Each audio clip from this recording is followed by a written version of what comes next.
pessoal, tudo bem? Eu sou Maíra da Casa Mai e a gente está aqui para o 13º episódio do Pergunta para Mai, em que eu pergunto toda semana eu respondo a dúvidas que vocês postam nas redes sociais. Toda semana o vídeo sai primeiro na página do Facebook da Casa Mai e na sexta-feira no meu YouTube. Bom, a gente vai começar por uma pergunta da Jane Moreira. Ela está lendo esse livro aqui, que foi publicado ano passado pela Laszlo, o Óleos Essenciais Antivirais, Dr. Jean-Pierre William. Ele teve o ano passado aqui no Brasil, no Congresso Internacional de Aromatologia, dando uma palestra em curso, né? Aqui está o livro dele original em francês. Vocês estão vendo que a editora Laszlo dá o upgrade bem bacana, né? E aí, em determinado trecho desse livro, ele fala sobre a necessidade de um terreno alcalino para prevenção da contração de contrair infecções, né? E ela ficou na dúvida, como é que essa coisa, né? As bactérias aparecem meio ácido, meio alcalino. Jane, deixa eu falar uma coisa para você. Existe um conceito dentro da medicina natural francesa, dentro da naturopatia francesa, que é o conceito de bioterreno, tá? Esse livro foi maravilhosamente bem traduzido. Quem traduziu foi a Lucinha. Ela é uma engenheira química, né, com PhD. Ela também traduziu um outro livro muito bacana, que é esse aqui da Anne-Marie Giraud, Óleos Essenciais e Câncer. Inclusive, esse livro explica muito melhor a questão que você encontrou neste aqui, que é a tua dúvida. Então, eu recomendo que você leia este para entender este. Entender o preâmbulo deste aqui, né?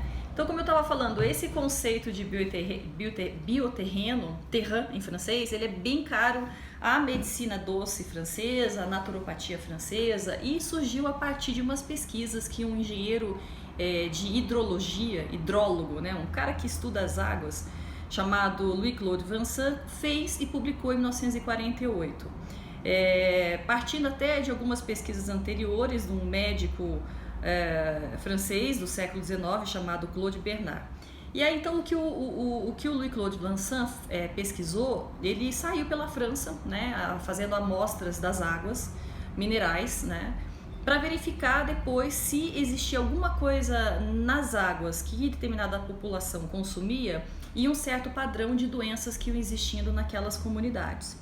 E aí o que ele verificou é que conforme três características biofísicas, químico-físicas da água, determinadas doenças apareciam mais em uma comunidade e menos em outra. E daí ele verificou se seria possível aplicar essas características físico-químicas da água aos fluidos corporais, especificamente ao sangue, a urina e a saliva. Então, as características físico-químicas que ele pesquisou na água se referiam ao pH dela, ao potencial redutor da água, potencial redox dessa água, de positivar ou negativar substâncias que entrassem em contato com ela, e também a resistividade, que é o quanto aquela água impede a passagem de corrente elétrica ou não. E daí, com essas medições, ele percebeu que quando você tinha o pH mais para ácido ou mais alcalino, o potencial redox mais para mais ou mais para menos, e também uma resistividade mais para mais ou mais para menos, batia com determinadas doenças que aconteciam, né, dentro daquela população que preferencialmente consumia aquela água. E aí, quando ele começou a aplicar esses conceitos nos fluidos corporais, sangue, urina e saliva, ele percebeu que também haviam determinados padrões de pH, potencial redox e resistividade que esses fluidos precisariam apresentar para deixar o corpo menos predisposto a determinados aparecimentos de doença. Todo esse esquema, esses quadros todos dessas características, esses valores, estão explicados nesse livro aqui. E o curioso é que a francesada inteira utiliza esse conceito de bioterreno dentro da sua naturopatia, né? Se você pega, Pierre Francome utiliza, Dominique Baudou, Danielle Festi, Jean-Philippe Zahalka, a própria doutora Anne-Marie Giraud, o Dr. Jean-Pierre William, o Paul Belleche, o Michel Foucault, todos eles utilizam esse terreno, principalmente a questão dos óleos essenciais serem positivantes ou negativantes, que são estudos que surgiram com Pierre Francome, né? Então, quando ele fala sobre terreno meio ácido ou meio alcalino, na verdade ele está falando do bioterreno, que seriam essas características dos nossos fluidos corporais. Não é uma coisa tão ferro e fogo assim como assim, por exemplo, um corpo alcalino é melhor. porque a gente sabe que o nosso corpo tem pHs diferentes em determinadas áreas, né? Mas ele, no modo geral, a gente poderia dizer que a alcalinização ela seria mais favorável à manutenção da saúde do que a acidificação. Inclusive o nosso corpo dispõe, no que se refere especificamente a sangue, dispõe de mecanismos assim, barra pesada para combater qualquer acidificação ou alcalinização excessiva do pH sanguíneo, né? Mas enfim, assim, o que eu posso dizer para você? Não é que um meio X ou Y favorece ou não a proliferação de doenças antiviróticas, porque você teria que ver em cada fluido corporal quais são essas diretrizes que foram apontadas pelo Louis-Claude Vincent. Mas isso pelo menos acho que dá para você entender para onde que está vindo essa conversa que o Dr. Pierre Wilhelm fala aqui no livro dele. Mas realmente, se você quiser entender um pouquinho melhor, vale a pena comprar esse livro aqui, da Anne-Marie Giraud, que tem um capítulo especificamente falando sobre esses parâmetros de pH, potencial redox e resistividade dos fluidos corporais e sua relação com doenças, inclusive o câncer, tá bom? Bom, Katiuska de Paula. Maíra, alguma previsão do Aromanidra esse ano? Katiuska, eu tô aguardando a confirmação de uma turma de Campinas, da Aromaluz, que tá vindo aqui para Curitiba em agosto, ver se eles vão querer fazer um curso de Aromanidra ou algum outro que eu ofereci. Caso eles não queiram fazer o Aromanidra, tem chance de eu oferecer essa turma no segundo semestre, mas eu ainda não marquei minha agenda de Aromanidra, porque eu estou justamente aguardando. Se essa turma quiser o Aromanidra, eu devo dar apenas essa turma de Aromanidra no ano, e aí eu não sei se vai ser o caso de colocar pessoas de fora desse grupo de Campinas ou não, tá? Então o que eu posso falar para você, entra no site da Casa Mai, lá em downloads e materiais gratuitos, e solicita o acesso gratuito a 2 palestras que eu já dei sobre Aromanidra. Tem alguns slides lá que você pode baixar também. Pelo menos alguma informação você já vai ter sobre essa prática de relaxamento consciente com óleos essenciais. Bom, pergunta da Carmen Sol. Primeiro ela falou que foi ótimo o vídeo anterior, mas muito curtinho. Foi muito curtinho mesmo, acho que deu 6 minutos, né, Gabriel? E aí ela me perguntou se eu posso falar um pouquinho mais sobre as notas altas, médias e de base, seus diferentes efeitos aromatológicos e aromacológicos. Olha, em termos de efeitos aromatológicos, que é uma coisa bem diferente de aromacológicos, né? A gente poderia falar de aromatológicos como se fossem aromaterapêuticos também. No modo geral, as notas de base são aqueles óleos essenciais que possuem moléculas mais pesadas, do tipo sesquiterpênicas, e a gente sabe que, via de regra, os sesquiterpênicos têm como principal característica o fato de serem anti-inflamatórios. Quando a gente está falando das notas altas, a gente fala de moléculas que evaporam rapidamente, são terpenos altamente voláteis, principalmente os hidrocarbonetos. Normalmente eles são muito bons como antissépticos aéreos, né, para você difundir no ar.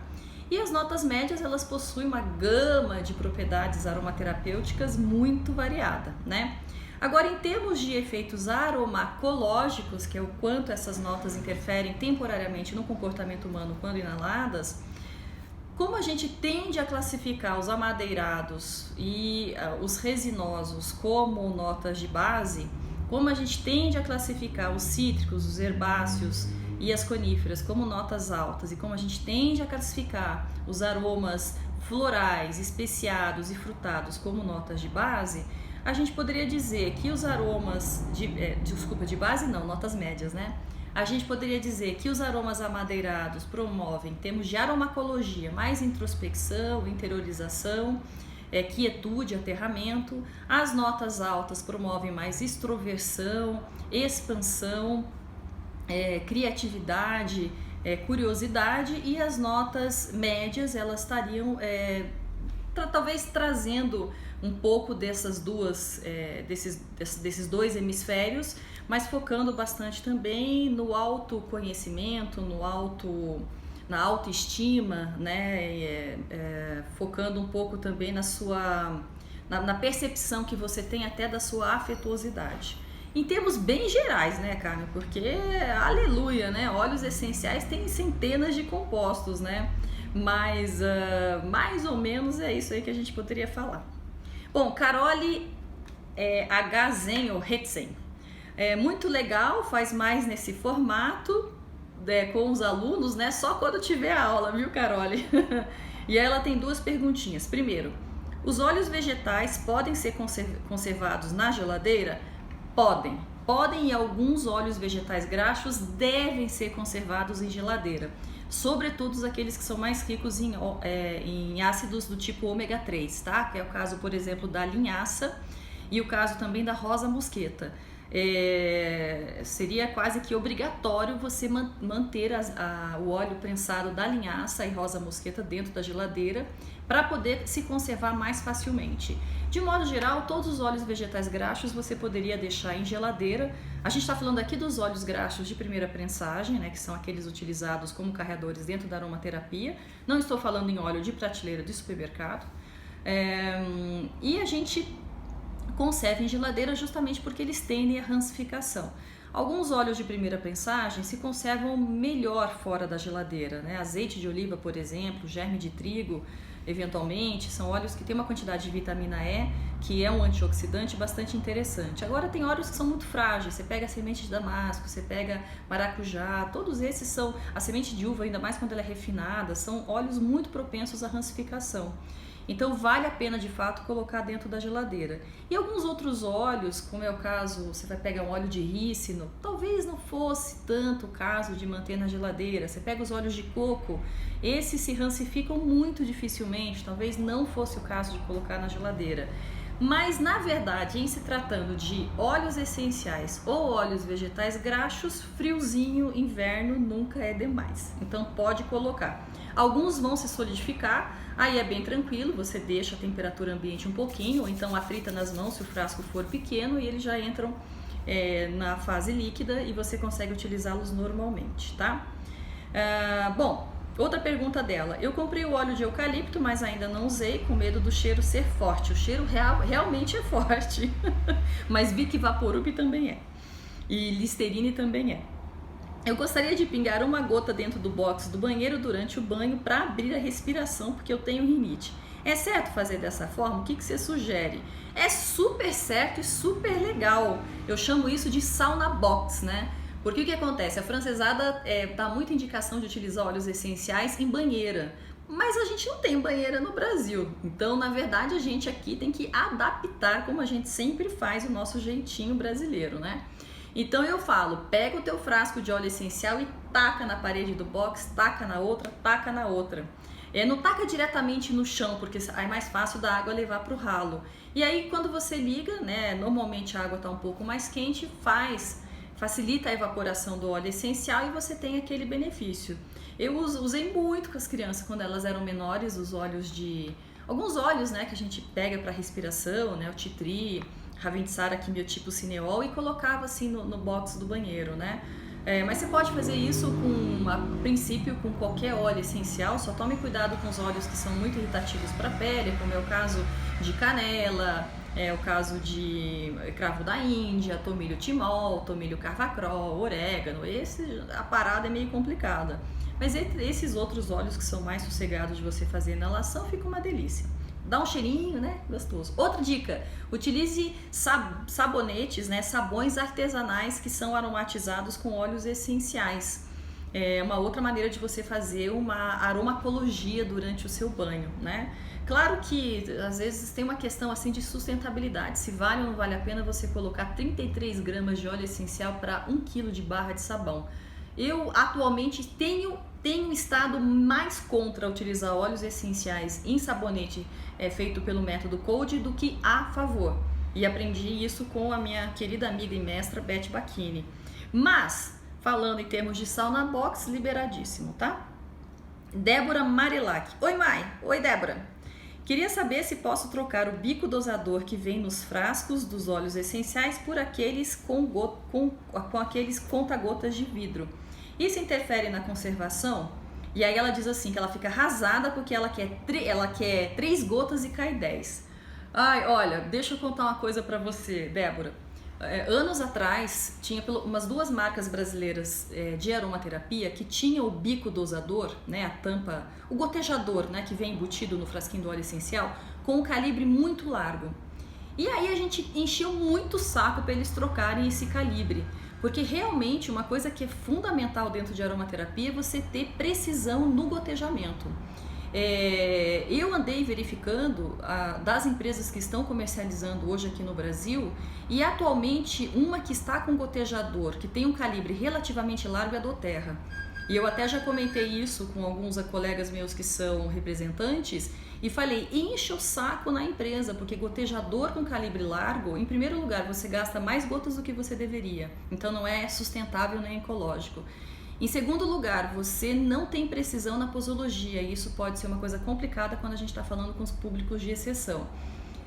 Então, a gente, como consumidor, a gente tem que exigir das empresas que utilizem um gotejador que ofereça precisão, né, no gotejamento, e isso significa um gotejador um pouco mais apertadinho, ou então algum outro método de gotejamento. Tem algumas marcas de aromaterapia no Brasil que, para os óleos essenciais que são muito viscosos, tipo vetiver, mirra, não utilizam o gotejador, porque mesmo o gotejador com calibre maior para esses óleos viscosos dificulta o gotejamento. Então eles utilizam isso que você está falando, que é a cânula, né, de vidro com um bulbo de plástico.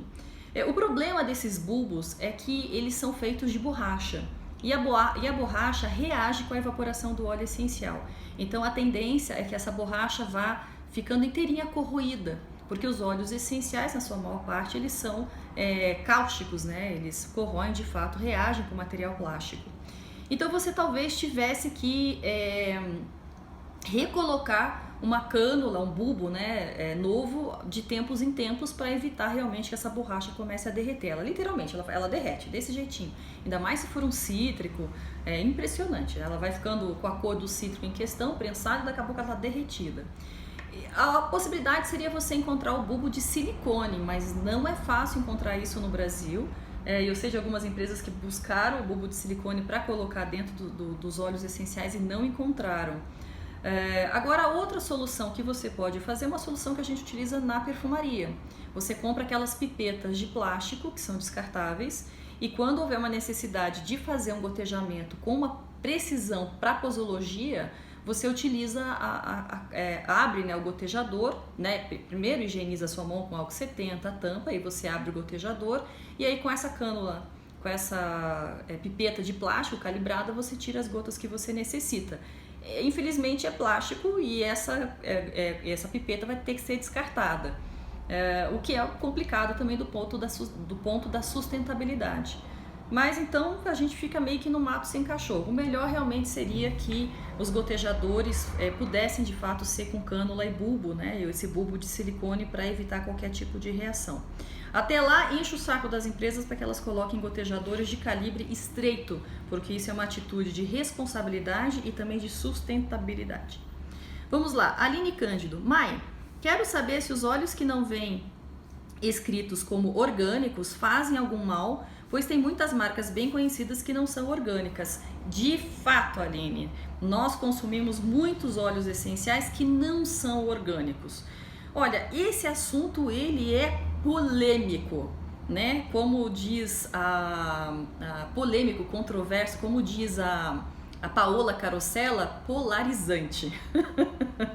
O que acontece é o seguinte, boa parte dos agrotóxicos se degrada com a água. Então a gente, em teoria, teria raros ou nenhum agrotóxico no óleo essencial que foi destilado. Consequentemente, no hidrolato, nós teríamos chance de ter traços de agrotóxicos. Por outro lado, a gente sabe que os cítricos de casca, eles são prensados a frio. Então, existe a possibilidade de haver uma concentração maior de agrotóxicos nos óleos prensados da casca dos cítricos do que nos óleos essenciais que são destilados. Essa é a primeira questão. A segunda questão é que quando nós falamos de consumir um produto orgânico da alimentação, a gente está falando de fato de consumir quantidades significativas para a saúde de agrotóxicos. Só que quando a gente passa isso para a realidade dos óleos essenciais, por mais que, se consuma, digamos, óleos essenciais por ingestão, né, os óleos que podem ser ingeridos, a quantidade de agrotóxico que a gente porventura consumir seria muito inferior à quantidade de agrotóxico que a gente está sujeito na nossa alimentação do dia a dia. Então a pergunta é, se você não se incomoda de sair na rua e se alimentar de uma substância que contém agrotóxico numa quantidade significativa, por que você vai se importar de consumir uma gota de óleo essencial, né, a cada ano bissexto, né, que eventualmente, mas pode ser que, quase certeza que não tenha quantidade significativa de agrotóxico. Agora, na verdade, quando a gente quer consumir um óleo essencial orgânico, a gente está pensando nos impactos do agrotóxico no meio ambiente, né, e até na qualidade bioquímica daquele óleo essencial. Vale a pena depois, se você tiver interesse, eu acho que é na minha palestra... E agora eu não sei se é no Aromaterapia para Nerds ou se é no Mitos e Verdades da Aromaterapia. Eu não me lembro em qual dessas duas palestras. Do Nerd, que eu falo de agrotóxico? Eu acho que eu acho que pode ser. Eu falo, eu mostro algumas pesquisas, eu acho que é no Nerds mesmo, eu mostro algumas pesquisas, tal, falando sobre o impacto de agrotóxico dentro dos óleos essenciais.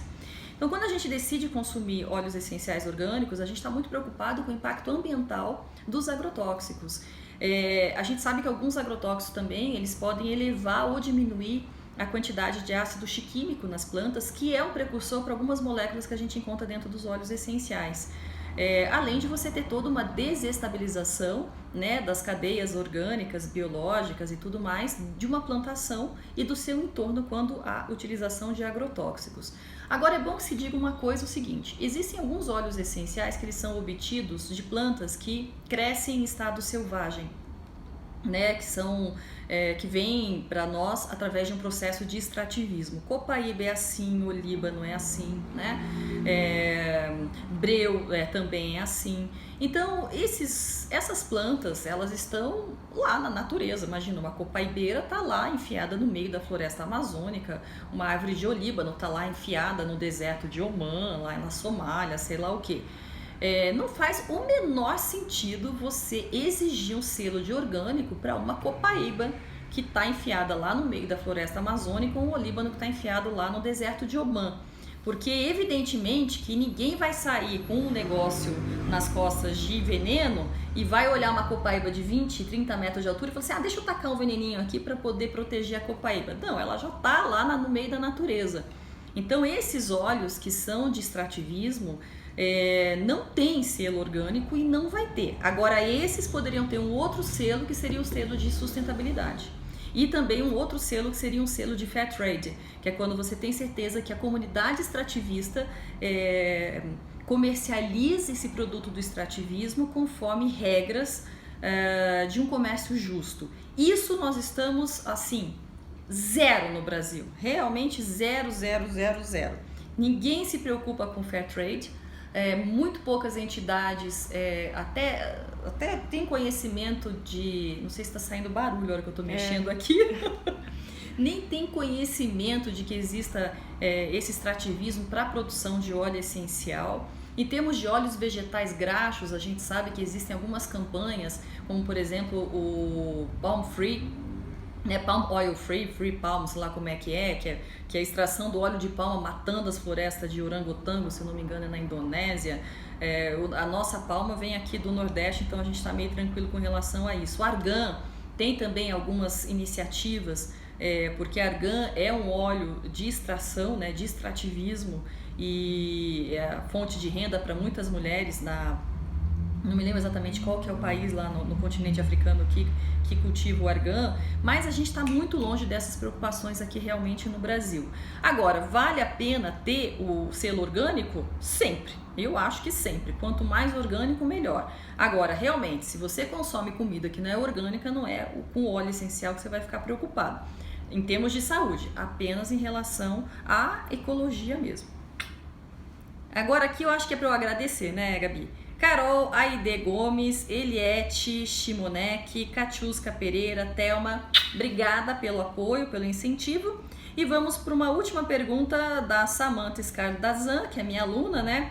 É uma pergunta que está lá no Pergunta para Mai 3, que é o seguinte: Oi Mai, falando de conservação, meu óleo de sangue de dragão secou, solidificou, mesmo com o calorzão do verão. Eu testei e ele não parece estragado. E ele está há mais de um ano aberto. Então justamente ela quer saber se é isso mesmo, né? Samantha, olha só, em primeiro lugar, deixa eu fazer uma pequena correção, tá? Sangue de dragão não é um óleo essencial. Sangue de dragão é uma seiva. Oi? Estudar foi eu que escrevi óleo essencial. A Gabi tá dizendo que talvez ela que tenha escrito óleo essencial. Pode ser. Então desculpa, Samantha. Mas vale a informação. Sangue de dragão não é um óleo essencial. Sangue de dragão é uma seiva do tipo látex, inclusive. Ela contém alcaloides, ela contém lignanas, ela contém saponinas, tá? Inclusive, quando você passa o sangue de dragão na tua pele, ele imediatamente fica vermelho e depois você começa a esfregar e ele espuma por conta das saponinas. E aqueles que se fazem uma espuma grossa e depois se transforma quase que num creme, de fato são seivas que apontam para o grau de pureza, porque o sangue de dragão também é altamente adulterado, tá?